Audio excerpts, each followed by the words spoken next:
Muy buenas tardes a todos, ¿qué tal? ¿Cómo están? El por ahora empate técnico en las elecciones del Perú celebradas este domingo es una muestra más de la polarización del debate político, y no solo en Perú. Nuestros invitados de hoy, Magdalena Suárez y César Coca, directores de la editorial peruana Achahuata, ya sufrieron sus consecuencias el año pasado con la cancelación en la Feria del Libro de Lima de la presentación del libro Revolución en los Andes que Víctor Polay escribió desde la cárcel.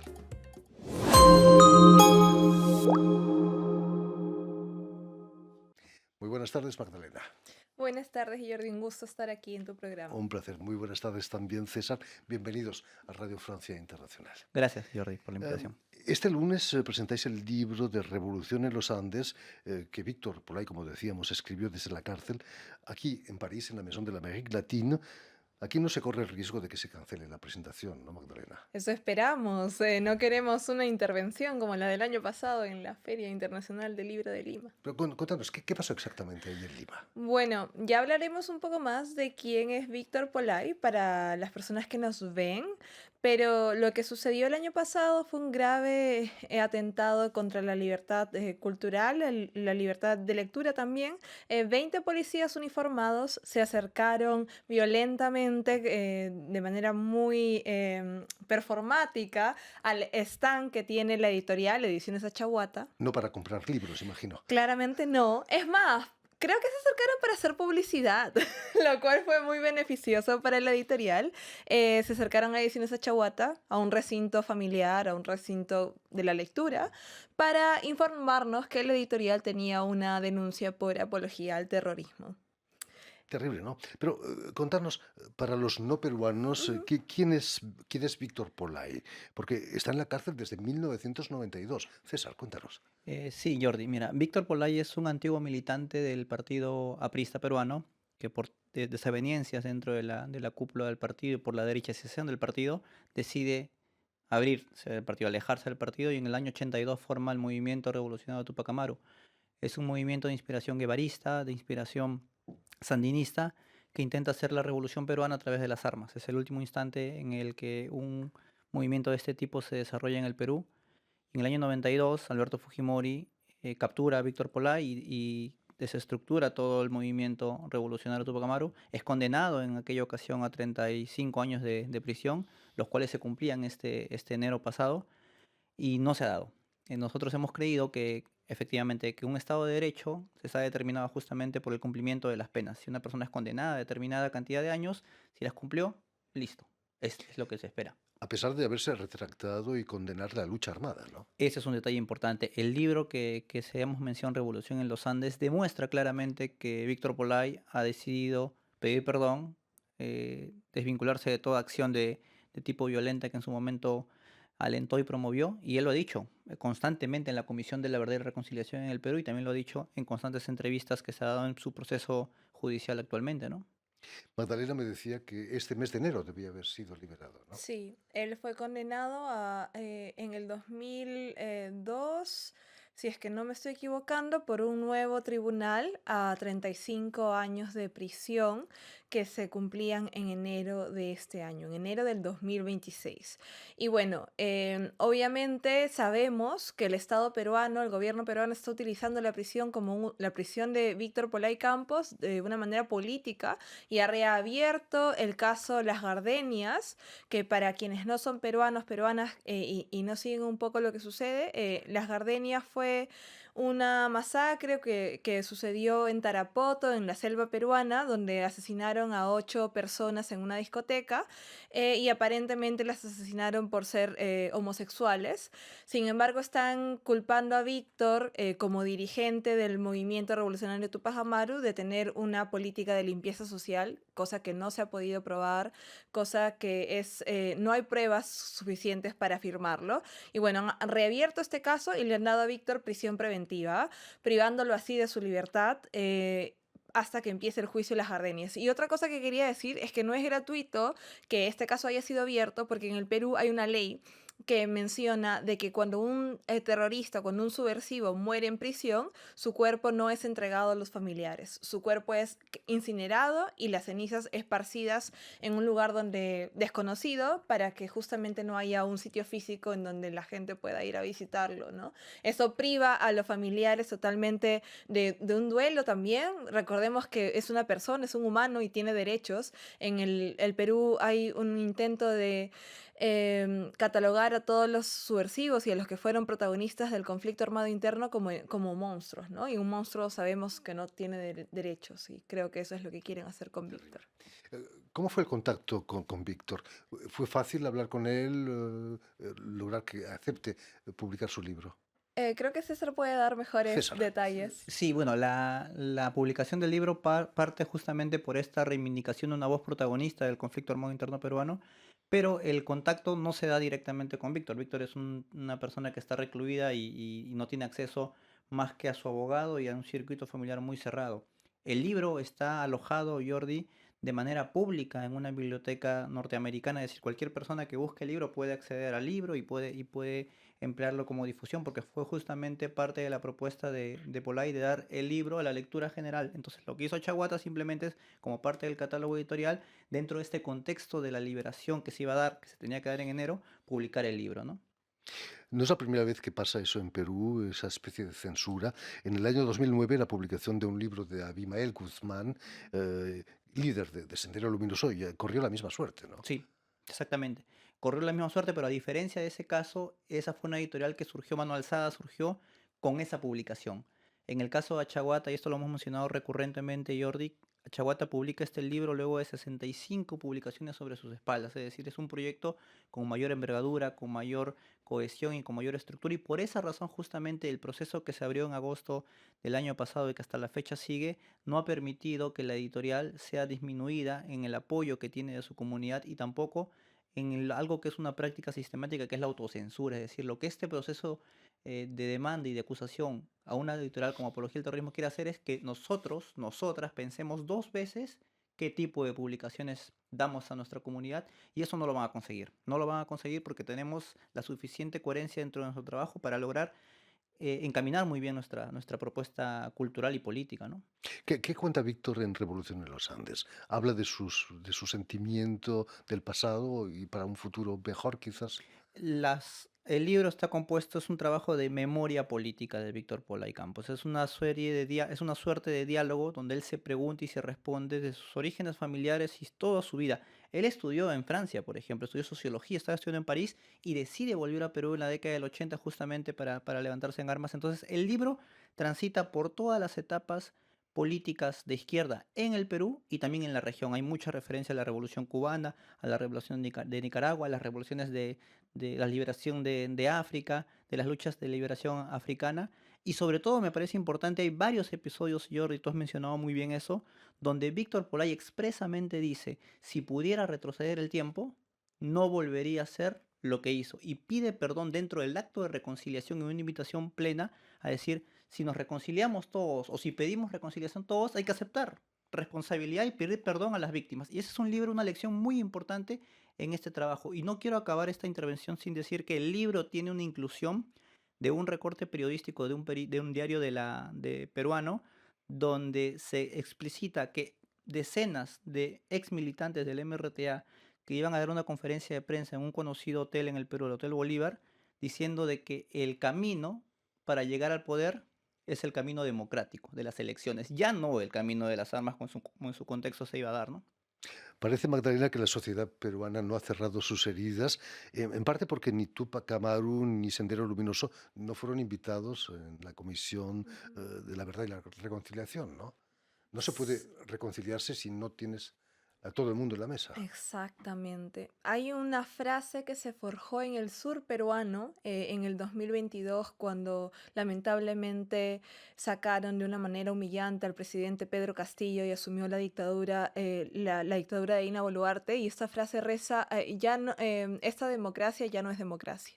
Y en el Perú hace mucho tiempo dejamos de ser una democracia, Jordi. Y esto es necesario que la gente internacionalmente lo sepa. En el Perú no hay democracia. Hay persecución, hay intento de borrar la memoria política, la memoria histórica, con el interés y el fin, y el único fin de forjar una narrativa pues a favor de las grandes élites económicas, ¿no?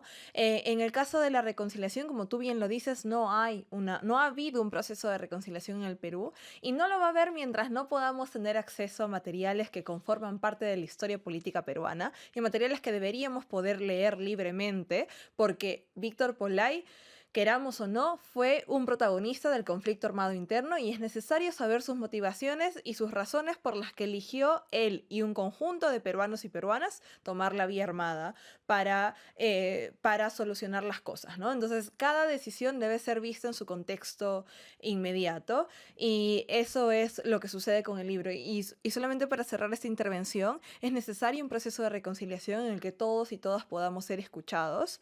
Y también otra cosa que es necesaria tener en cuenta es que un libro no es una bomba, un libro no es una pistola, un libro es eso, un libro. Palabras y papel, y las ideas se combaten con ideas. Así que, bueno. Volviendo a la reconciliación, si los líderes como Víctor Polay están encarcelados, el Estado peruano nunca ha sido condenado por crímenes de lesa humanidad. Sí, en efecto, no hay. El Estado peruano es el gran actor impune en este conflicto armado interno, ¿no? Por eso es que la derecha se encarga siempre, constantemente de recalcar en la palabra terrorismo, y quizá podamos hablar un poco de esto, cómo el terruqueo se ha vuelto un verbo común en el lenguaje peruano, ¿no? Es cualquier persona que piensa diferente o cualquier persona que cuestiona decisiones del gobierno se vuelve terrorista porque justamente necesitan ese discurso para tener un enemigo fantasmal al que combatir, ¿no? Y en ese contexto nace la editorial Achahuata en 2021.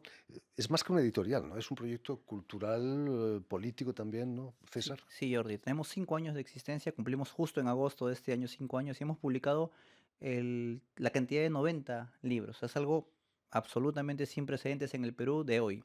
Y además somos una editorial que se denomina auténticamente independiente porque a diferencia de otras editoriales del medio peruano, jamás hemos recibido ni un sol del Estado peruano. Es decir, nosotros hemos lanzado a la plataforma pública nuestro proyecto con una dependencia absoluta de la comunidad que hemos formado. Y decías muy bien, Jordi, el proyecto de Chaguat es un proyecto en primera instancia cultural, pero que tiene una repercusión de tipo político porque desde febrero de este año en Lima tenemos un centro físico, es un centro que está ubicado en el centro de Lima y que sirve como un lugar donde se brindan clases, donde se dan cursos, donde se proyectan películas, donde se dan debates, conversatorios y una serie de elementos centrales. Y dentro de este proceso de trabajo de la editorial, lo que quiso hacer el libro, justo Magda lo decía muy bien, es darle voz a un actor relevante del conflicto armado interno con el propósito de que efectivamente podamos reconciliarnos. La Comisión de la Verdad y Reconciliación del año 2001 determinó que el Estado fue propulsor y responsable de casi el 35% de las víctimas mortales. No fue un actor menor y 65% fue Sendero Luminoso y menos del 10% el MRTA. En ese balance tan responsable es el Estado peruano y Alberto Fujimori fue condenado por ser autor mediato de crímenes de lesa humanidad en La Cantuta y en Barrios Altos con secuestros selectivos. Pero en la Feria del Libro de Lima se han presentado las memorias de Alberto Fujimori y no se ha censurado absolutamente para nada. Entonces hay un doble rasero en los medios de comunicación y en los poderes económicos del Perú que quiere justamente hacer un relato de la historia peruana y invisibilizar otro tipo de voces, ¿no? ¿Las elecciones, Magdalena, peruanas pueden cambiar un poco el escenario peruano o hay un impasse democrático en ese momento?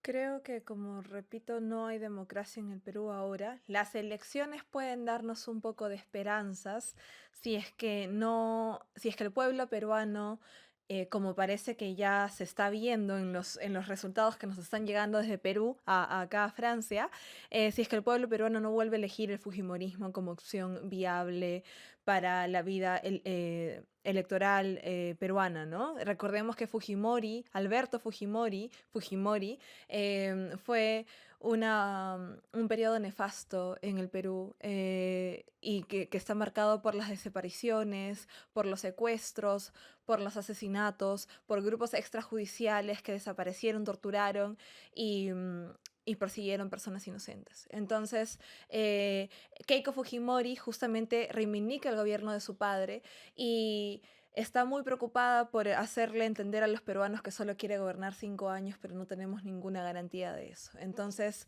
tenemos que rechazar al Fujimorismo. Fujimori no puede ser una opción viable para el Perú y justamente Roberto Sánchez, que ahora es el que está contendiendo contra ella, es el único que podría dar garantías de que esta democracia vuelva a ser eso, ¿no? Democracia. Veremos. Cuéntanos, César, Achahuata tiene una vocación popular y su serie de libros a 10 soles, que son unos $3 más o menos, han tenido mucho éxito, ¿no? Mucho éxito. A la fecha hemos publicado 42 libros en esta serie popular. Es una serie que se inspira en proyectos, Jordi, no solamente peruanos, sino de la región, sobre la difusión y masificación del libro a un precio bastante accesible. Y hemos comenzado o comenzamos el proyecto de la publicación de populares el año 2023. Hemos publicado 42 libros en esta serie y con una recepción muy, muy importante. Quiero mencionar la repercusión de este proyecto en el día de hoy porque incluso una institución enemistada con Achahuata como el Ministerio de Cultura en el Perú, a raíz de la publicación de estos libros, hace un par de años lanzó la convocatoria de libros populares, es decir, estimular a otras editoriales a que con el dinero del Estado, que puede ser muy legítimo, publiquen libros populares en el circuito. Entonces creemos que con ese proyecto estamos haciendo las cosas relativamente bien para fortalecer un poco la industria del libro y es fascinante porque estos libros circulan muy rápido, tienen un gran objetivo que es trazar una colección del pensamiento crítico en el Perú, el pensamiento crítico de todos los flancos, porque hemos publicado a la derecha, a la izquierda, porque uno de los eslóganes de la editorial tiene que ver con que son libros que pretenden revolucionar el pensamiento en el sentido de que nos hagan pensar. Esos. Y es importante.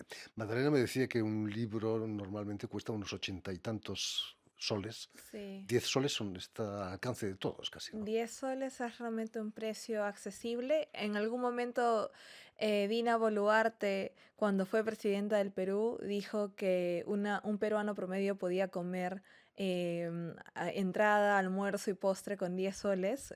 Bueno, lo cual pues verifica que ella estaba muy desconectada de la realidad peruana, pero creemos que pues si la inflación ha hecho que los peruanos y las peruanas, bueno, ha limitado a que ellos piensan que 10 soles no alcanza para comer, creemos que 10 soles alcanza para leer.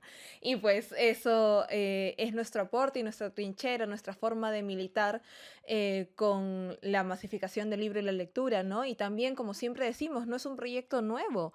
Pero sí es un proyecto que en el siglo XXI no hay un proyecto similar en el siglo XXI en el Perú. No hay ningún proyecto de la misma magnitud por los tirajes, por el precio, por la calidad del libro. La calidad es una calidad excelente. Entonces creemos que estos proyectos rinden un homenaje también a proyectos anteriores. Recordemos Manuel Escorza con los Populibros, Juan Mejía Vaca con sus ediciones populares también. Entonces recuperamos esas otras experiencias pasadas para traerlas al siglo XXI, al 2026, 2025, 2024 y pues darles a las personas material para formarse y autoformarse. Federico García Lorca, el poeta español, dijo un día que si se estaba muriendo de hambre en la calle, pediría medio pan y un libro. Eso es. Exacto. César, ¿qué representa para vosotros presentar el libro en París, en la Maison de l'Amérique Latine? Significa en primer lugar que no estamos solos, es decir, que tenemos espacios que se nos abren. A raíz de la censura, Jordi, fuimos vetados de varias ferias en la ciudad, en el Perú, mejor dicho. Una experiencia es que a los días de concluida la Feria del Libro de Lima, donde se dio la censura, estuvimos en una feria en Huancayo, en el centro del país, a 8 horas de Lima. Estábamos montados con el stand y la organización viene y nos dice que se tienen que retirar. No nos invitaron a la feria en Cusco, es decir, este tipo de eventos en Casa de la América Latina y que hemos tenido una gira aquí en París sirven justamente para legitimar el proyecto y ver que efectivamente Achahuata es un proyecto que se está moviendo en ese camino de la decencia y de la corrección cultural y política que creemos. Y yo quiero mencionar además que esto forma parte de una gira que ha trascendido París, porque hace unos días estuvimos 4 días en una feria muy importante en Santiago de Chile y estuvimos el día jueves en Berlín con la comunidad peruana presentando la editorial, presentando el proyecto y comentando el caso. Y esto sirve justamente para que más adelante, cuando el proceso de denuncia formal por parte de la justicia peruana llegue, nos permita tener descargas y actos de defensa que creemos que van a ser finalmente resultantes positivamente para nosotros, ¿no? En fin, pues ya lo saben, si están aquí en París, no se pierdan la presentación este lunes de Revolución en los Andes, libro de Víctor Polay en la Maison de la América Latina. Muchísimas gracias, Magdalena, por estar con nosotros. Gracias también, César Coca, por estar también con nosotros. Mucho éxito en esta presentación. Permitidme también que dé las gracias a Vanessa Loiseau y a Robin Cousineau, quienes se han ocupado hoy de la realización del programa. Y también saludar a nuestros telespectadores, porque también los tenemos, que nos siguen en toda América, desde Chicago hasta la Patagonia, pasando por San Luis, Missouri. Tú sabes muy bien por qué lo digo. Y es una cadena que se llama UCL, un canal latino que emite desde Montevideo para todo el continente. Y a ustedes, muchísimas gracias por su atención y les damos cita para una nueva edición de El Invitado de Radio Francia Internacional.